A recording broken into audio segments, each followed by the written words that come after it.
Good day everyone, I am Rolly Analova, and for today's video, we will be learning about how to write learning objectives. Formulating good lesson objectives is crucial to good teaching. Unfortunately, formulating lesson objectives is one common problem among beginning teachers.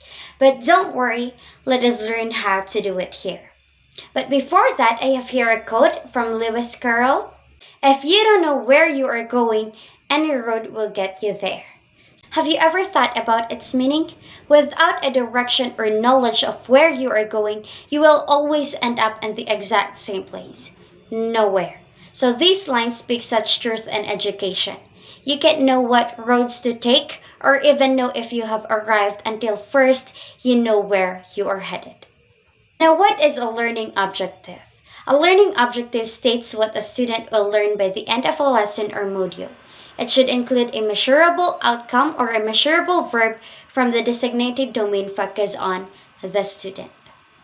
Okay, learning objectives is a key component to knowing where you are going. A learning objective is a statement in specific and measurable terms that describes what the learner will know and be able to do after completing a lesson. So when it comes to designing a great unit or planning out your week of instruction, objective writing should be your first step. Only when you have clear learning objectives can you design activities that make learning engaging and interesting, okay? Without having a solid grasp on what you want your students to know and be able to do at the end of your lessons. So bear in mind that objectives are outcome rather than instructional process. Objectives are measurable outcome statements. So if an outcome statement isn't precise enough to measure whether the outcome has been achieved, it isn't an objective, it is a goal. So Major 1998 cites the following characteristics of objectives. First, it describes students' performance. So it doesn't say anything about what the instruction will do or try to accomplish. It doesn't describe course content or the textbook. Second, an objective is about ends rather than means. So it describes a product of instruction rather than the of instruction. It describes what the students will be able to do when they are competent rather than describing how they will be made competent. Third, an objective describes a condition under which performance occurs on the job. For example, the tools, the equipment, the environment, and circumstances that will influence the performance of the students. And an objective describes the standard of acceptable performance. So it tells us how well someone must perform before being considered competent on that objective. In short, an objective will describe what the student should be able to do, or the performance or the behavior. So it describes what the learner will be doing. It can be something as simple as matching a word with its definition, or it may be something more challenging, such as creating a model, but it must be some form of an observable action verb. B, the conditions under which the doing will occur, or the condition. So when we say the condition gives a specific and clear guidance to the student as to what they can expect when completing the behavior that is stated in your objectives.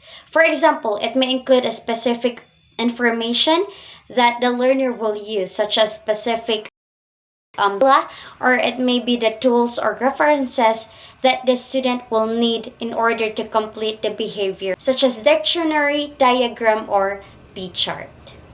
See the criteria by which the performance will be judged, or what do we call acceptable performance. So in this part of the learning objective, that specifically tells the learner what they must do to show mastery of the objective. So this can be done in one of three ways. First, by telling the degree of accuracy the behavior must be performed. Second is by giving a quantity of correct responses that must be given. And lastly, by giving a time limit in which the behavior must be completed.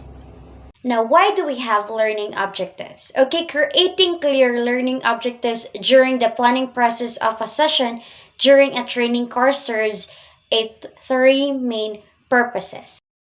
First, it gives the learners a clear idea of what to expect to learn and what is expected of them after the session or after the lesson.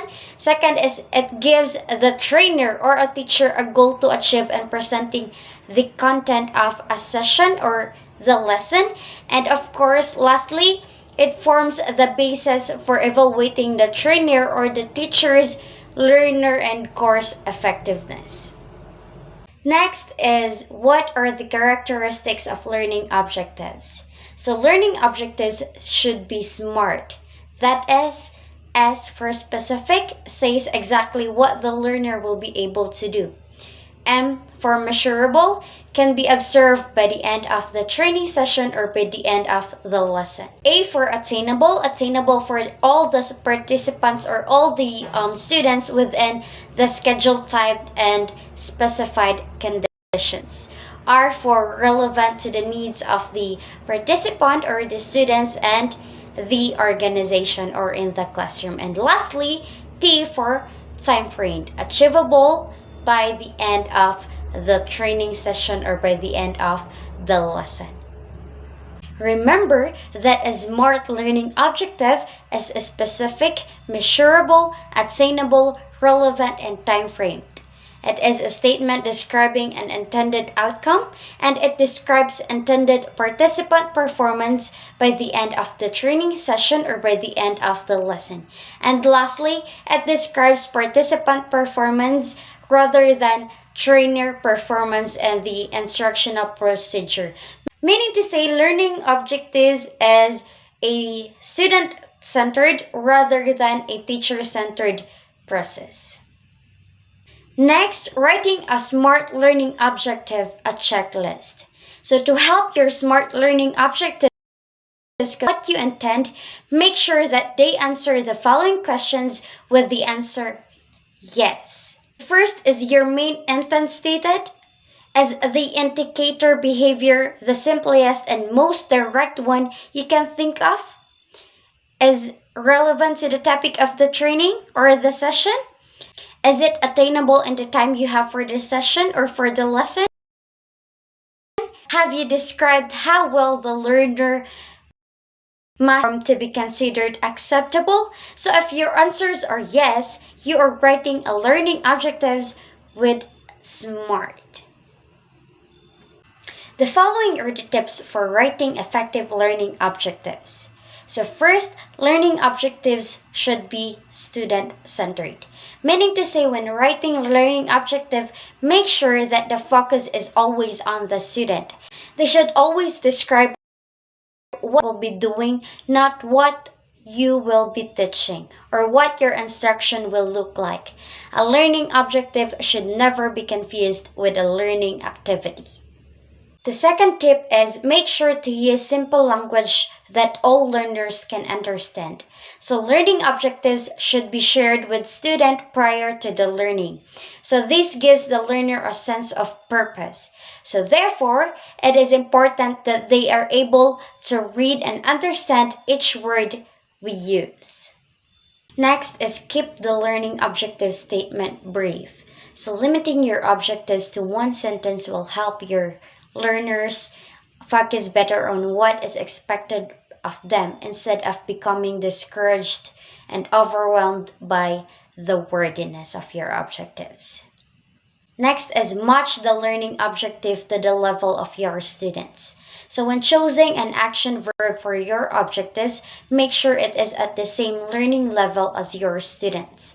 For example, if you are introducing a new topic to your class, you would want to start them at a lower level and choose a verb such as describe or list. So using a Bloom's taxonomy verb chart can help them with this. And lastly, write objectives with outcomes in mind, not content.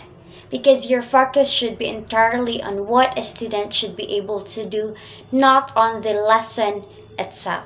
So the lesson will develop out of the outcome, not the other way around. Now, here are some examples of good learning objectives. So, the K is writing objectives with realistic yet challenging expectations. Well written objectives are basically assessments planned, making them easy for the rest of your lesson. So, check out these learning objectives or learning examples for elementary and secondary students that are easy to measure and observe. First, we have after a lesson on bullying, students will be able to explain the difference between a bully and a friend by writing a short paragraph that includes a thesis statement and a call to action. Next, students will be able to categorize types of animals into the correct classes with a graphic organizer after reading an article on animal and traits. Now, the third example, by working in collaborative literature groups, students will be able to form predictions about the next chapter of Anne of Green Gables using at least 3 pieces of textual evidence. Another example is students will be able to accurately describe their observations in a science journal after completing a week-long terrarium unit. Another example, by the end of the reading lesson, students will be able to identify the rising action, climax, and falling action in a plot diagram. And lastly, students will be able to apply their knowledge of the writing process to a peer editing session in which they provide at least 5 peers with valid feedback. So that are some examples of how you write a SMART objectives. Before I end this video, let's go back to the code. If you don't know where you are going, any road will get you there. But now that you have learned how to write learning objectives, you know where you're going, and surely you will get there. Thank you everyone, have a good day and God bless.